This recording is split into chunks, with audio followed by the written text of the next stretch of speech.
के द्वारा आयोजित आज के इस कार्यक्रम में मंच पर उपस्थित माननीय जिला संघचालक श्रीमान राज बहादुर जी,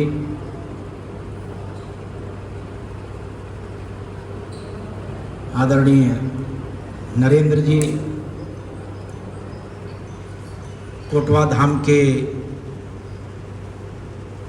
पूज्य महंत जी, यहाँ पर कार्यक्रम में उपस्थित सभी गणमान्य वरिष्ठ नागरिक वृंद, माताएं और बहनें,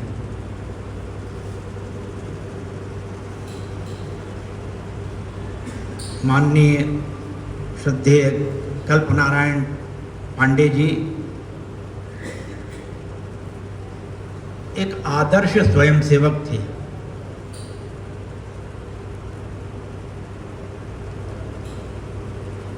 जैसे कि सेना में कोई किसी भी दायित्व पर हो, लेकिन सबसे महत्वपूर्ण होता है सैनिक बनना, सैनिक भाव, ये सबसे महत्वपूर्ण। उसी प्रकार से राष्ट्रीय स्वयंसेवक संघ में सबसे महत्वपूर्ण है स्वयंसेवक होना।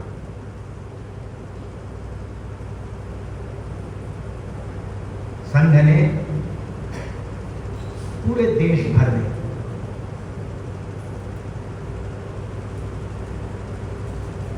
ऐसे लाखों स्वयंसेवकों का निर्माण किया है,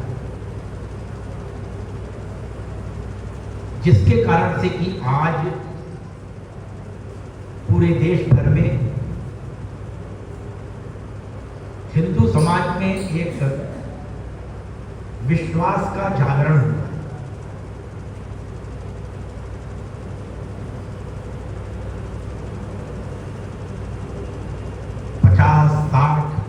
का जो दशक था वो बड़ा ही कठिन दशक था राष्ट्रीय स्वयंसेवक संघ के लिए।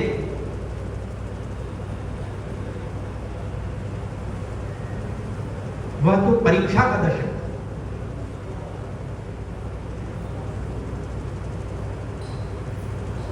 संघ पर से प्रतिबंध तो हट गया था 1949 में, लेकिन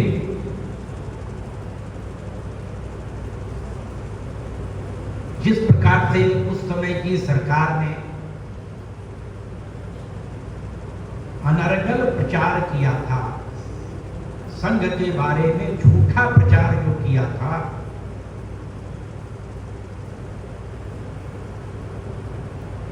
वह गांव-गांव तक संघ के स्वयंसेवकों को उसका सामना करना पड़ता था। हाफ पैंट पहन करके उस समय के जो कार्यकर्ता स्वयंसेवक शाखा जाते थे, शाखा के बाद जब संपर्क करने जाते थे तो गांधी के हत्यारे, यही सब बातें बोली जाती थी, क्योंकि इतना झूठा प्रचार महात्मा गांधी जी की हत्या के बारे में किया गया था। और दूसरी बात, सरकार की ओर से यह बात फैलाई गई थी कि जो शाखा में जाएगा उसको सरकारी नौकरी नहीं मिलेगी।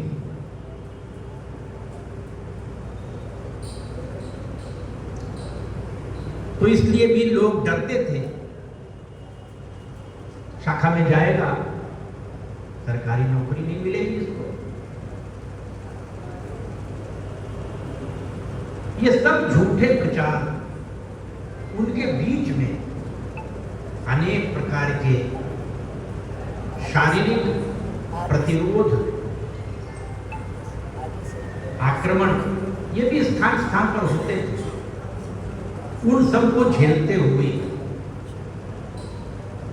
माननीय कल्पनारायण पांडे जी सरीखे स्वयं सेवकों ने जो त्याग, तपस्या, परिश्रम, एकांत निष्ठा, उसके आधार पर जो संघ का कार्य किया, उसके कारण से आज हम अनेक ऐसी बातें जो उस समय कल्पना लगती थी, उसको हम आज साकार देख रहे हैं। अयोध्या में बाबरी जो ढांचा था वो ढांचा ढह जाएगा, वहां एक मंदिर, भव्य मंदिर बनकर के तैयार होगा। ये वास्तविक में होगा क्या? हाँ, उस समय के लोगों के मन में ये बहुत पक्का विश्वास था, नहीं होगा, इसी आधार पर काम कर रहे थे। लेकिन समाज में लगता था कपोल कल्पित है, ये तो आकाश फूल है, आकाश से फूल तोड़ने की तरह। लेकिन उस समय के जो स्वयं सेवक थे, उन्होंने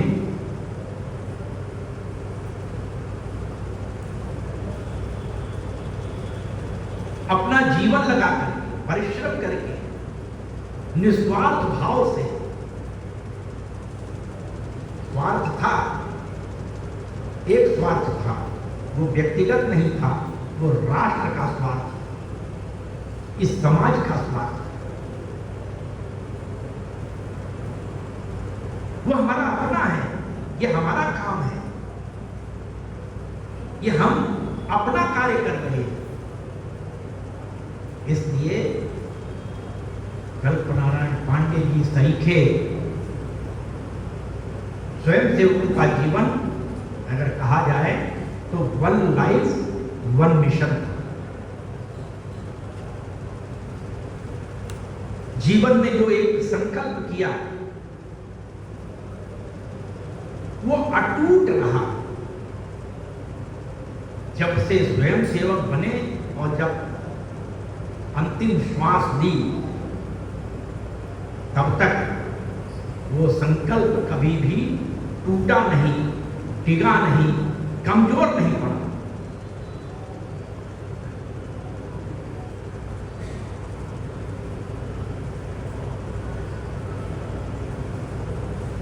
संघ का कार्य जब प्रारंभ हुआ उस समय डॉक्टर हेडगेवार 1915 के अंत में नागपुर अपनी मेडिकल की पढ़ाई पूरी करके डॉक्टर बन करके जब नागपुर पहुंचे, उस समय मध्य प्रांत कहलाता था। उस पूरे मध्य प्रांत में 75 डॉक्टर थे केवल। डॉक्टर साहब ने जो संकल्प लिया वह अपने चाचा आबाजी हेडगेवार को बताया, क्योंकि उन्होंने पत्र लिखा था कि तुम विवाह कर लो। अनेक लोग ये अपेक्षा करते थे कि डॉक्टर साहब अपनी डॉक्टरी की पढ़ाई पूरी करके डॉक्टर बन के आए हैं, यहां डॉक्टरी करेंगे, कहीं पर सरकारी डॉक्टर हो जाएंगे। लेकिन ये दोनों काम उन्होंने नहीं किए। उन्होंने संकल्प किया कि नहीं, इस देश की स्वतंत्रता और इस देश की उन्नति करने के लिए मैं अपना जीवन लगाऊंगा।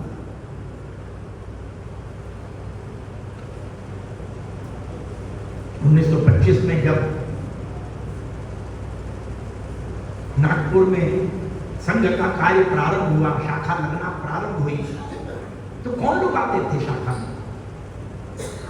मोहिते का बाड़ा, जहां आज संघ का मुख्यालय है नागपुर में, वो एक खंडहर था।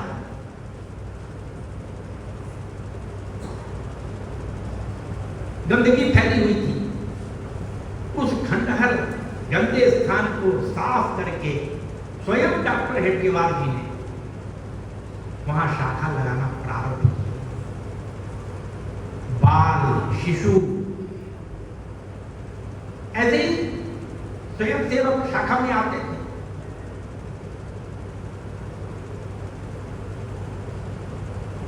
किसी भी कार्य के लिए उसके अलग अलग स्टेजेस होते हैं, अलग अलग अवस्थाएं आती हैं उस कार्य में। राष्ट्रीय स्वयंसेवक संघ का कार्य आज 100 वर्ष पूर्ण कर रहा है, लेकिन इस लंबी यात्रा में अनेक अवस्थाओं को संघ ने सफलतापूर्वक पार किया।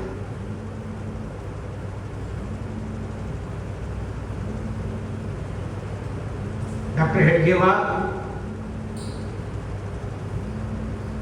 जब उन्होंने संघ की शाखा शुरू की, उस समय उनकी आयु 35-36 वर्ष थी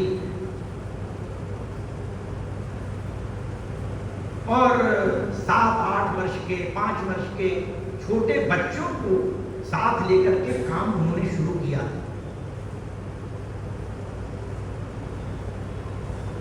तो उस समय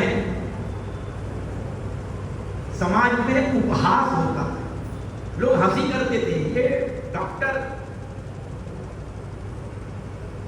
ये बच्चों को लेकर के हिंदू संगठन करने चला है।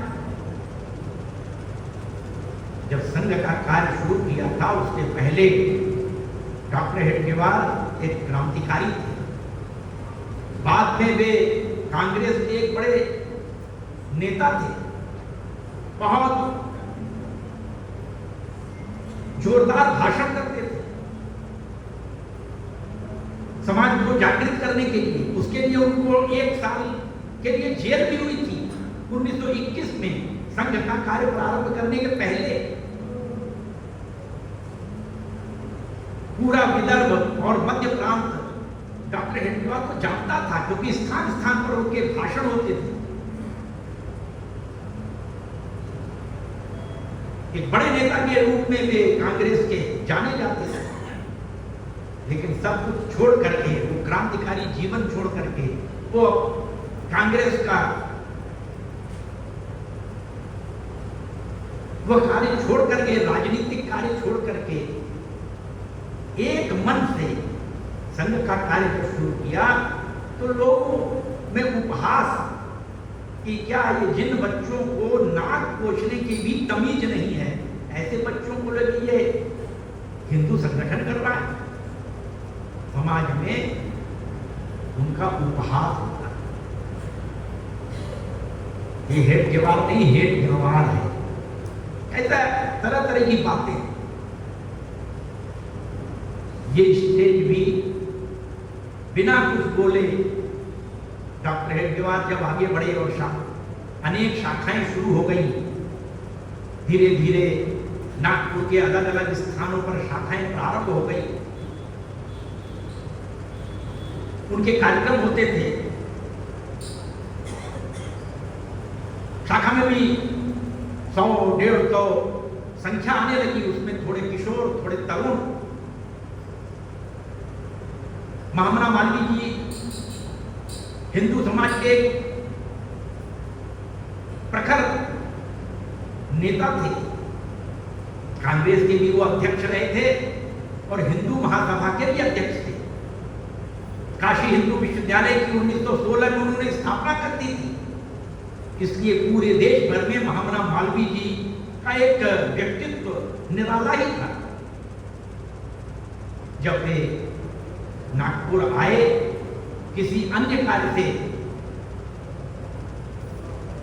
तो डॉक्टर हेडगेवार उनके पास गए और उन्होंने उनसे निवेदन किया कि आप हिंदू संगठन का जो कार्य चल रहा है आप कृपया उसमें आए। स्वीकार कर लिया उन्होंने, शाखा में आए और शाखा में आने के बाद वहां का जो दृश्य महामना मालवीय जी ने देखा तो प्रसन्न हो गए। 150-200 संख्या शाखा पर उपस्थित है, कहीं दंड का कार्यक्रम हो रहा है, कहीं खड्ग का कार्यक्रम हो रहा है। उस समय खड्ग अपने शारीरिक में था, कहीं पर खेल रहे नौजवान, बालों का, किशोरों का, शिशुओं के अलग अलग गण चल रहे हैं, बीच बीच में नारे गूंजते हैं, भारत माता की जय। अनुशासनबद्ध ऐसे स्वयं से उनको देख करके महामना मालवीय जी ने डॉक्टर हेडगेवार जी को कहा कि आपका कार्य यह बहुत तेजस्वी है, बहुत आवश्यक है। हिंदू समाज का संगठन करना आज की आवश्यकता है। आप ये कार्य कर रहे हैं, इसके लिए मैं आपका क्या सहयोग कर सकता हूं? मैं तो विश्व का सबसे बड़ा भिखारी माना जाता हूं, क्योंकि मैंने भीख मांग करके काशी हिंदू विश्वविद्यालय की स्थापना की और इसलिए आपके इस श्रेष्ठ कार्य के लिए मैं फिर एक बार झोली फैला सकता हूं, क्योंकि बिना धन के कोई कार्य आगे बढ़ना मुश्किल होता है।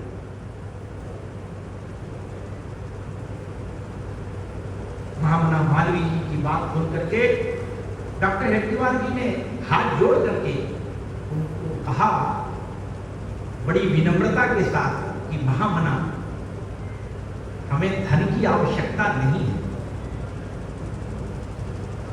हमें आपके आशीर्वाद की आवश्यकता है। महामना आश्चर्यचकित हो गए।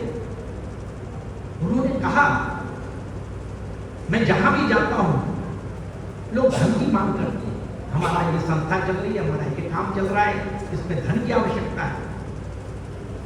आप ऐसे पहले व्यक्ति हमको मिले जो कह रहे हैं कि हमें धन की आवश्यकता नहीं है। आप तो विरले हैं। आपकी इन विशेषताओं को मैं जहां भी जाऊंगा वहां वर्णन करूंगा। तो संघ का कार्य धीरे धीरे धीरे करके उनकी अलग अलग शाखाएं मध्य प्रांत में, विदर्भ में, दूसरे दूसरे वर्धा में, अन्य जिलों में शाखाएं लगना शुरू हो गई।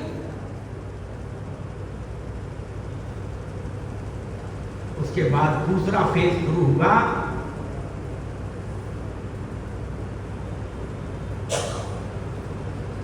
वह था उपेक्षा। ठीक है, कर रहे हैं, करने दो, कोई इसको भाव मत दो, कोई ठीक है कुछ कार्य कर रहे हैं, तो एक प्रकार से उपेक्षा की गई। दूसरा, पहला फेज था उपहास का, दूसरा फेज उपेक्षा का था। लेकिन संघ का कार्य आगे बढ़ता गया।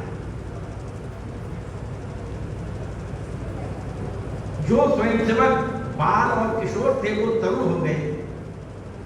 डॉक्टर हेडगेवार जी ने उनमें से अनेक ऐसे विद्यार्थियों को देश के अलग अलग हिस्सों में भेजा। उन्हीं में से एक थे माननीय भावराव जी देवरस। 1937 में उनको लखनऊ भेजा, बीकॉम की पढ़ाई करने के लिए यहां भेजा। और उन्हीं भावराव जी देवरस ने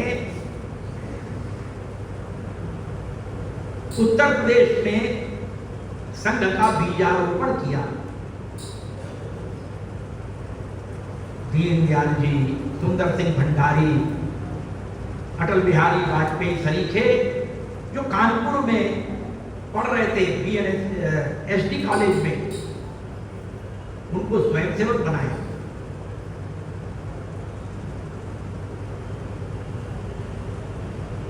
दक्षिण भारत में यादवराव जोशी को भेजा, जिन्होंने कि कर्नाटक में कार्य प्रारंभ किया और पूरे दक्षिण भारत में संघ का कार्य फैलाया। माधवराव मूले, उनको दिल्ली भेजा। ऐसे देश के विभिन्न हिस्सों में जो नौजवान थे, जो शाखा में जिन्होंने संस्कार प्राप्त किया था, उनको अलग अलग स्थानों पर भेजा। उस समय उनको प्रचारक नहीं कहा जाता, ये प्रचारक संज्ञा भी उस समय नहीं थी, लेकिन डॉक्टर हेडगेवार जी के मन में तो था, वो कल्पना थी। इसी आधार पर उन्होंने अपना जीवन सबके सामने रखा था। डॉक्टर हेडगेवार जी के जीवन से प्रेरणा लेकर के ऐसे जो नौजवान थे, वो नौजवान जिस क्षेत्र में गए उस क्षेत्र में पैर गड़ा करके खड़े हुए। एक बार गए तो वहां अलग अलग कठिनाइयां, विपरीत परिस्थितियां सब कुछ थी, लेकिन वहां से हटे नहीं। वहां पर जाने के बाद उन्होंने संघ का कार्य खड़ा किया। जब संघ का कार्य पूरे देश भर में तेज गति से आगे बढ़ा, उस समय जो तीसरा फेज था वो शुरू हो गया, वो था विरोध, संघ का विरोध। उसी में से 1948 में अचानक जब नाथुराम गोडसे ने महात्मा गांधी जी की हत्या कर दी, तो दोष को संघ के ऊपर मढ़ दिया, बिना किसी जांच के। कोई जांच पड़ताल नहीं, कुछ जानकारी नहीं, सीधे उस समय के प्रधानमंत्री जवाहरलाल नेहरू जी ने कहा, राष्ट्रीय स्वयंसेवक संघ ने महात्मा गांधी जी की हत्या की। अब उस समय जवाहरलाल नेहरू का बोलबाला था, प्रधानमंत्री थे, लेकिन वह फेज भी संघ ने अपने स्वभाव के अनुरूप, उस समय परम पूजनीय गुरु जी थे, गुरु जी ने कहा किसी भी कीमत पर शांत रहो। ये जो 48 में महात्मा गांधी जी की हत्या हुई, उसके बाद स्थान स्थान पर विशेष रूप से, क्योंकि महाराष्ट्र में ज्यादा काम संघ का था, शाखाएं थी, तो वहां पर संघ के स्वयं सेवकों के ऊपर आक्रमण हुए, उनकी हत्या की गई, उनके घर जला दिए गए, उनकी नौकरी चली गई, क्योंकि महात्मा गांधी जी का एक उस समय समाज में स्थान था। उनकी हत्या हो गई, किन लोगों ने की? शाखा वालों ने। और इसके कारण से स्थान स्थान पर जो हिंदू समाज है, जो हिंदू समाज और उनकी आड़ में वामपंथी और उनकी आड़ में मुसलमान, स्थान स्थान पर उन्होंने स्वयं सेवकों के घर जला दिए, स्वयं सेवकों को और उनके हत्या की गई, नौकरी चली गई, सब प्रकार से प्रताड़ित किया। उस समय गुरु जी ने कहा कि किसी भी कीमत पर शांत रहो। और उन्होंने क्या उदाहरण दिया? उन्होंने कहा कि जब हम भोजन करते हैं, भोजन करते समय कई बार दांतों के बीच में जीभ आ जाती है, जीभ कट जाती है, जीभ में बहुत दर्द होता है। ऐसे समय क्या हम अपने दांत तोड़ देते हैं? क्या हम उसको सहन करते हैं? यह समय सहन करने का। अपना ही एक वर्ग है हिंदू समाज का वर्ग, जिसको दिग्भ्रमित कर दिया गया, बरगला दिया गया, और इसलिए वो हमारे ऊपर आक्रमण करता है। ऐसे समय में शांत रहना चाहिए और शांति से जो दर्द है उस दर्द को सहना है।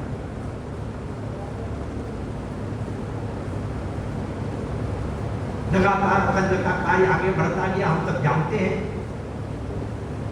परम पूज्य गुरु जी 33 वर्ष तक सरसंघ चालक रहे।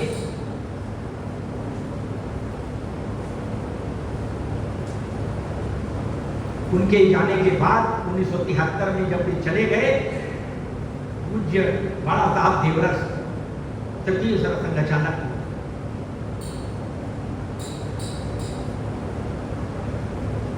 उन्होंने समाज को एक दिशा दी।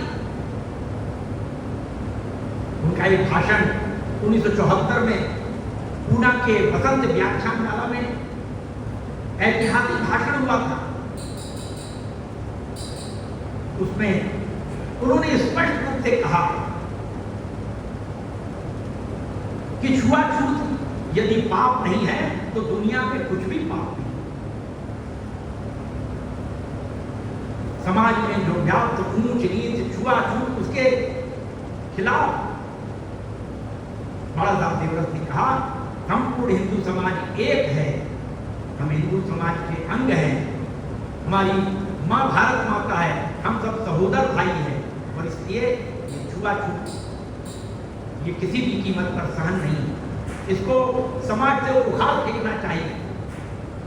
ऐसा उन्होंने उस समय कहा।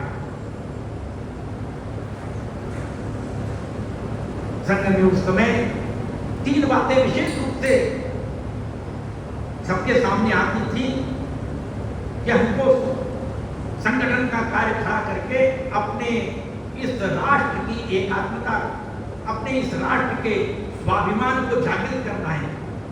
इसके लिए क्या करना चाहिए? तो प्रतीक रूप में 3 बातें सामने रखते थे। पहला कि अयोध्या का भगवान राम का वह जन्म स्थान, वहां पर मंदिर बनना चाहिए, वो बाबरी ढांचा वो हटना चाहिए। दूसरा, जम्मू कश्मीर में जो धारा 370 बनी है, वो धारा 370 हटनी चाहिए। उसके कारण से जम्मू कश्मीर में अलग कानून है भारतवर्ष के अलावा। एक समय था कि जम्मू कश्मीर में वहां का एक अलग झंडा भी लगता था, इसलिए 2 झंडे लगते थे, भारत का तिरंगा झंडा और जम्मू कश्मीर का अलग एक झंडा होता। और इसलिए उस समय श्यामा प्रसाद मुखर्जी ने कहा, 2 निशान, 2 विधान, 2 प्रधान। वहां का जो मुख्यमंत्री होता था उसको कहा जाता था प्रधानमंत्री, मुख्यमंत्री नहीं, प्रधानमंत्री कहा जाता था। जम्मू कश्मीर के मुख्यमंत्री को शेख अब्दुल्ला जो था वो प्रधानमंत्री कहलाता था। इसलिए 3 बातें कही गई थी कि 2 निशान, 2 विधान और 2 प्रधान नहीं चलेंगे, एक होना चाहिए। ये भी एक असंभव बात लगती थी। जम्मू कश्मीर,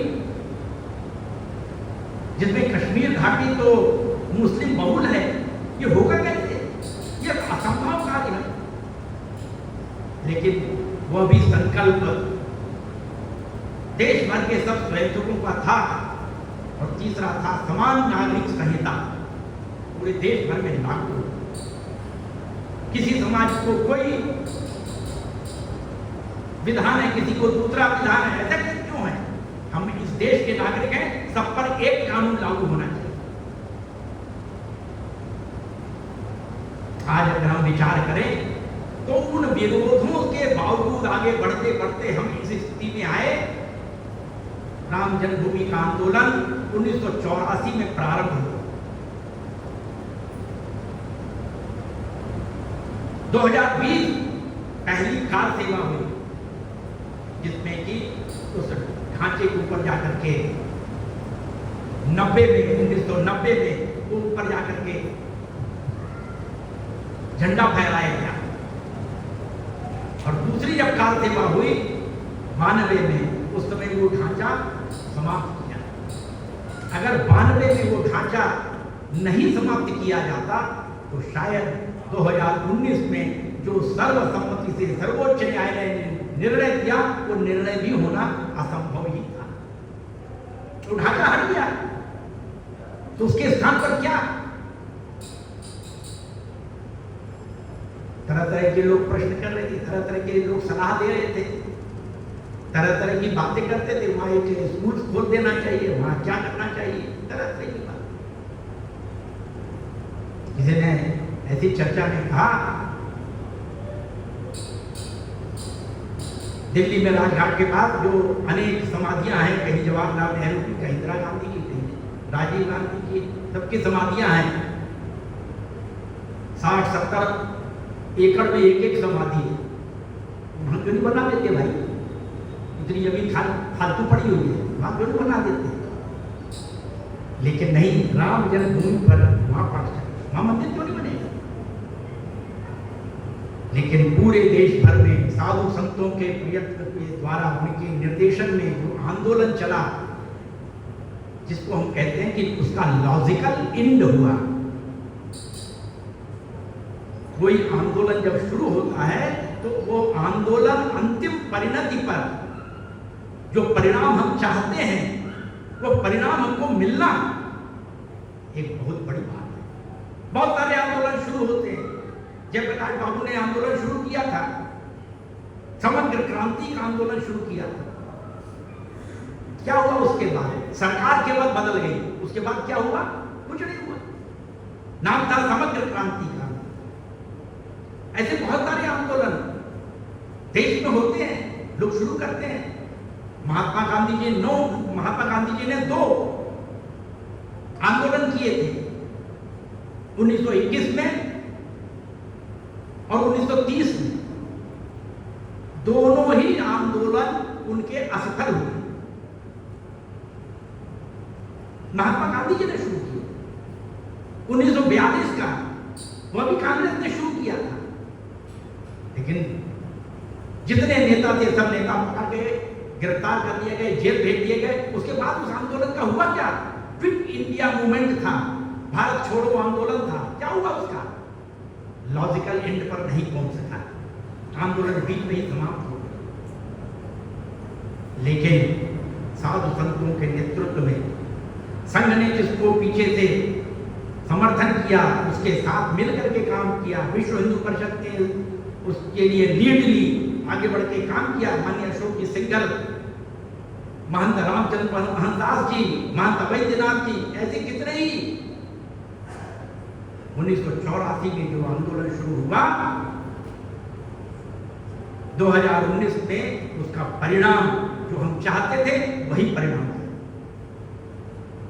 आज अयोध्या में भव्य राम मंदिर संपूर्ण विश्व में शांति पर खड़ा।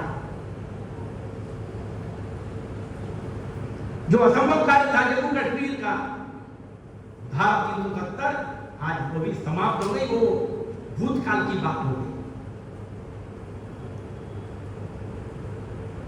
समान नागरिक संहिता वह भी स्थान स्थान पर अलग अलग प्रांतों में प्रारंभ हो गई। क्रमशः संपूर्ण भारतवर्ष में वो आएगी।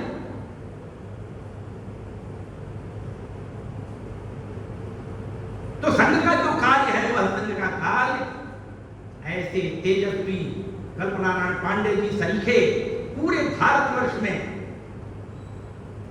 जो स्वयं सेवक हैं, जिन्होंने वन लाइफ वन मिशन, वो गृहस्थी थे,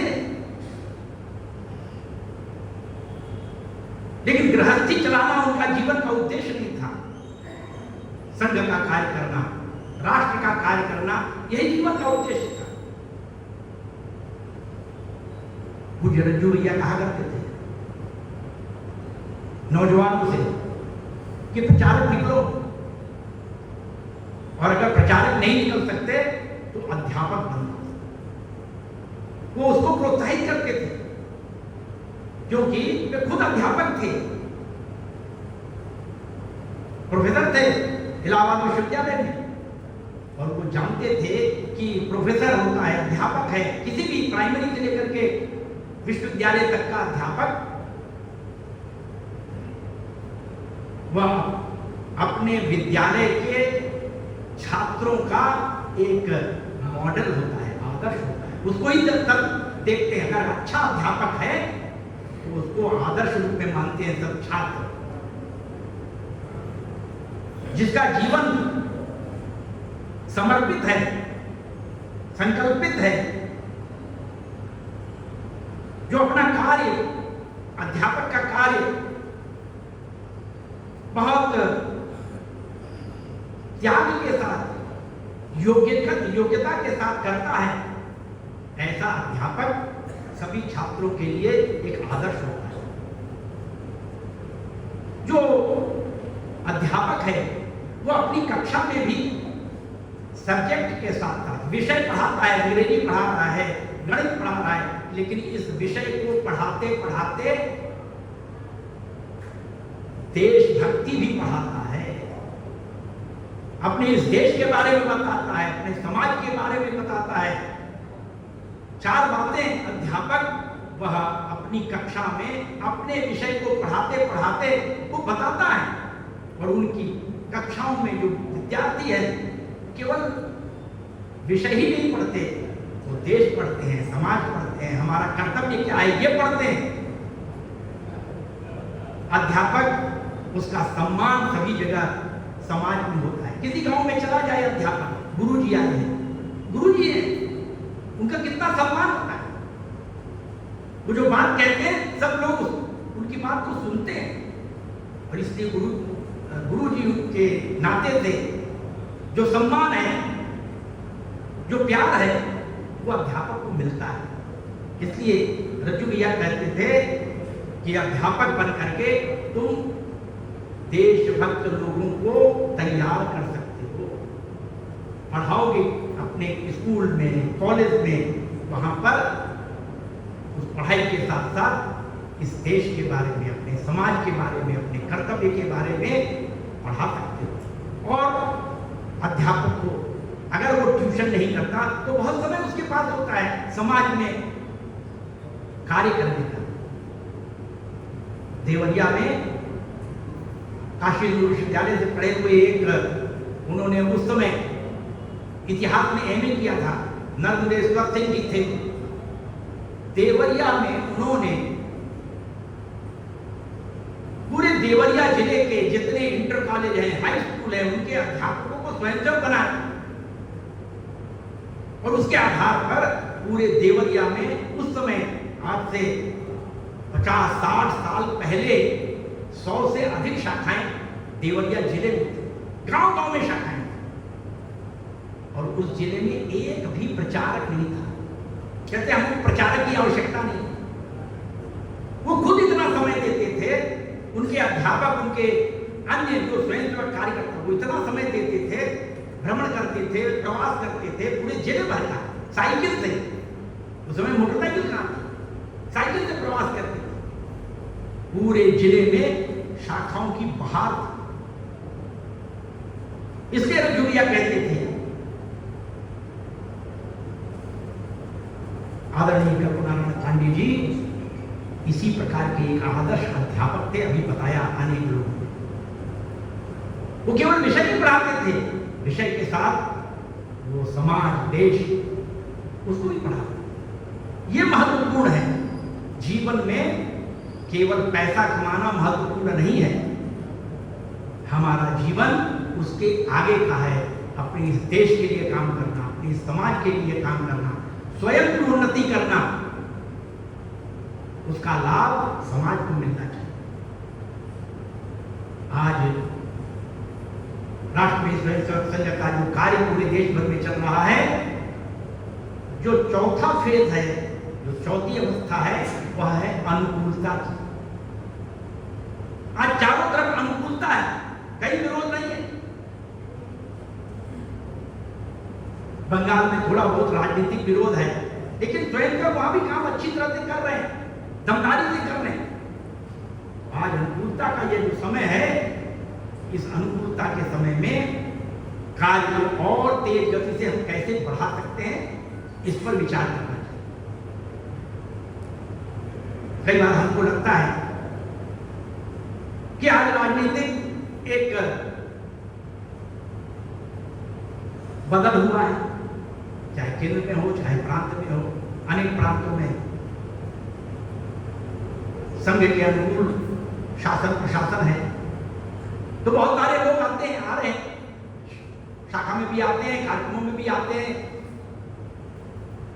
वो हमारे सफल होते हैं। तो उनको पुराने जनता कई बार करते हैं, आजकल तो हाँ बहुत सारे ऐसे बहुत लोग आ रहे हैं। लेकिन विचार करिए कि जिस समय विरोध था, जिस समय अनुकूलता नहीं थी, उस समय हम बहुत सारे लोगों को हम बुलाते नहीं थे क्या? हम चाहते थे कि हमारी शाखा में आए, ज्यादा से ज्यादा लोग आए, ये तो हम चाहते थे। इसलिए हम गांव-गांव, शहर में हम गली गली घूम करके बुला करके लाते थे। अलग अलग रुचि प्रकृति के थे। क्या वे सब लोग निस्वार्थी लोग थे क्या? उस समय निस्वार्थ था। परंतु डॉक्टर साहब की एक जीवनी है, डॉक्टर हेडगेवार चली, तो उसमें डॉक्टर साहब की जीवनी में लिखा है कि शाखा में एक वकील साहब आते थे। अब वो वकील साहब जो शाखा में आने लगे, क्योंकि उनकी 2 पुत्रियां थी विवाह योग्य, तो उन्होंने देखा कि शाखा में बहुत नौजवान आते हैं, तो अच्छा है कोई न कोई हमारी बेटियों के अनुकूल कोई वर मिल जाएगा। इस लालच में, इस स्वार्थ में वो आते थे शाखा में। तो स्वार्थ उस समय नहीं था, ऐसा नहीं है, स्वार्थ तो था, आज भी है।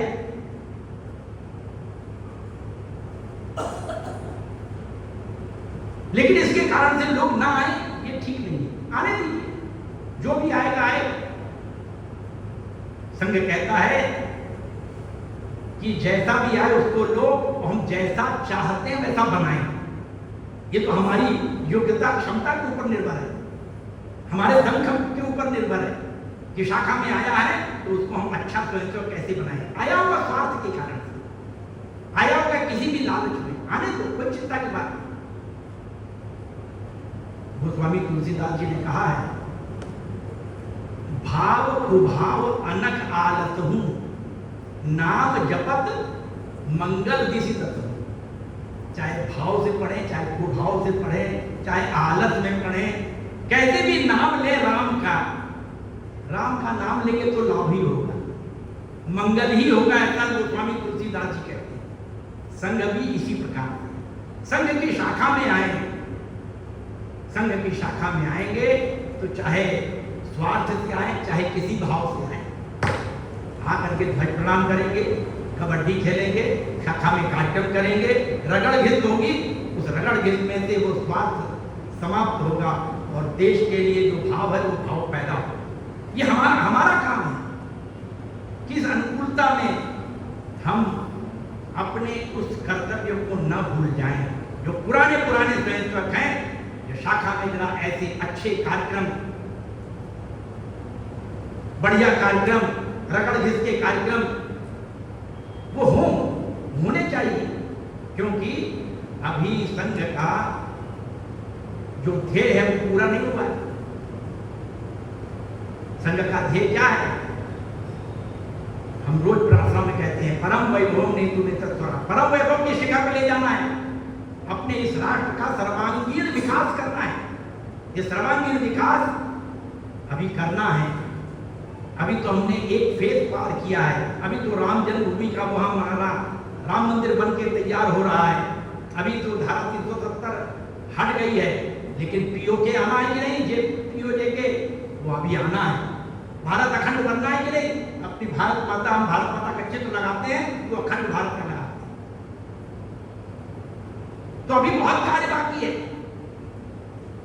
और इसलिए जो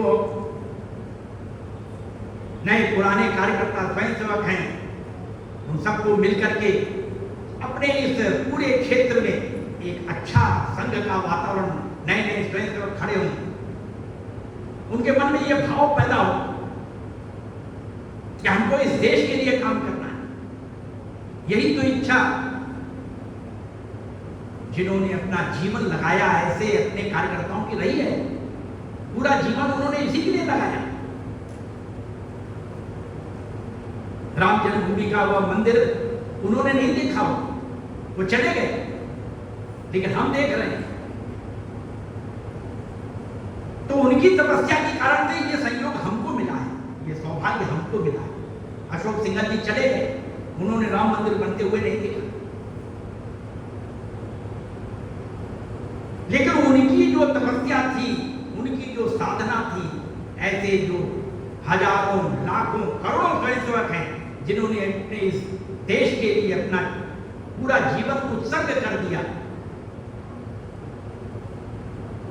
उनकी तपस्या के कारण से आज ये सौभाग्य हमको मिल रहा है। और हमारा ये कार्य है कि भविष्य में अच्छे कार्यकर्ता खड़े हों, उसका दायित्व तो वर्तमान में हम सब जो कार्यकर्ता हैं, ये हमारा कार्य। यही प्रेरणा हमको जो अपने पुराने कार्यकर्ता हैं, उन कार्यकर्ताओं के जीवन से मिलती है। उसको जगा के रखना है, उसको बता के रखना है, समय समय पर उनके जीवन की घटनाएं हम बताएं, क्योंकि वो जीवंत है, कपोलकल्पित नहीं है। हमने उनको देखा है किस प्रकार से उन्होंने अभावों में काम किया है, विपरीत परिस्थितियों में काम किया है, हमने देखा है। और इसलिए हम जब हम घटनाओं को बताएंगे तो निश्चित रूप से उसका प्रभाव पड़ेगा। संघ के कार्य को 100 वर्ष पूरे होने को है और इसलिए पूरे देश भर में इस बार विजयादशमी से लेकर के अगले विजयादशमी तक अनेक प्रकार के छोटे बड़े कार्यक्रम होने वाले हैं। इस बार के जो कार्यक्रम है वो कोई बड़े स्तर पर नहीं होने वाले हैं, अखिल भारतीय स्तर पर, प्रांत के स्तर पर या जिले के स्तर पर भी नहीं होंगे। ये विचार किया गया है कि हम गांव-गांव जाएंगे और इसलिए विजयादशमी उत्सव जो आने वाला है वह उत्सव हम मंडल स्तर पर करने वाले हैं। खंड के नीचे 7-8 मंडल होते हैं। हर मंडल में एक विजयादशमी उत्सव कार्यक्रम पूर्ण गणवेश में। और इसलिए आग्रह किया है कि नए पुराने सब अपना गणवेश बनवाएं। गणवेश है उसको ठीक ठाक करें। पुराने लोग हैं उनके पास गणवेश है, वो ठीक ठाक करें। जो नए लोग हैं उनका गणवेश बने, उनको प्रेरित करें। गणवेश में कार्यक्रम बाद में फिर तरुण स्वयंसेवकों का पथ संचलन होगा। तो ये मंडल स्तर पर, छोटे स्तर पर हिंदू सम्मेलन करना है जिसमें संपूर्ण सकल हिंदू समाज, महिला पुरुष सब आने वाले हैं। सभी मत पंथ संप्रदाय के संपूर्ण हिंदू समाज को इकट्ठा करेंगे हम, और वो इस मंडल स्तर पर, नगरीय क्षेत्र में बस्ती स्तर पर ऐसा हिंदू सम्मेलन हम करेंगे स्थान स्थान पर, जिससे कि संपूर्ण समाज को हम जोड़ सकें। एक कार्यक्रम है घर घर संपर्क। हमने पहले भी संपर्क किया है। पूरे देश भर में 7 लाख गांव हैं। तो सभी गांवों में, सभी शहरों में, सभी बस्तियों में बड़े बड़े अपार्टमेंट्स हैं। सभी एक एक घर में, एक एक व्यक्ति के घर में जाना है और उससे संपर्क करना है। एक व्यापक संपर्क अभियान ये लगभग 20 दिन का चलने वाला है। तो इस प्रकार के छोटे बड़े विकेंद्रित होकर के मंडल स्तर के ऐसे कार्यक्रम चलने वाले हैं, उसमें हम अपना योगदान करें। आज पूरे देश भर के संपूर्ण हिंदू समाज को, चाहे वह जनजाति समाज हो जो कि जंगल में रहता है, वनों में रहता है, चाहे पर्वतीय क्षेत्र में रहने वाला हो, रेगिस्तान में रहने वाला हो, शहर में रहने वाला हो, गांव में रहने वाला हो, कोई छूटना नहीं चाहिए, ये कल्पना है। और इसलिए पूरे वर्ष भर इस प्रकार के अनेक कार्यक्रम विकेंद्रित स्तर पर चलने वाले हैं। उसमें हम सब अच्छी शक्ति लगाकर, समय लगाकर उसमें हमको जुटना होगा, लगेगी। ये एक ऐतिहासिक अवसर है, संघ के 100 वर्ष हो रहे।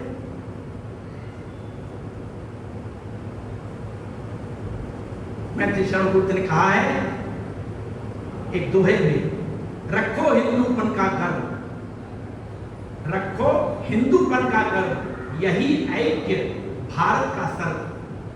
हिंदू निज संस्कृति का त्राण, करो भले ही दे दो प्राण। इस भाव भावना से हम कार्य कर रहे हैं। अपना जीवन, अपना मन, अपना तन मन हम सब लगा करके इस देश की उन्नति के लिए, भारत माता की जय के लिए हम काम कर रहे हैं। वह हमारा जो अभियान है, हमारा जो संकल्प है, हमारा जो मन का भाव है, वह अच्छी प्रकार से आगे बढ़े। ऐसा ही सबसे निवेदन करता हुआ अपने वाणी को विराम दूंगा। धन्यवाद।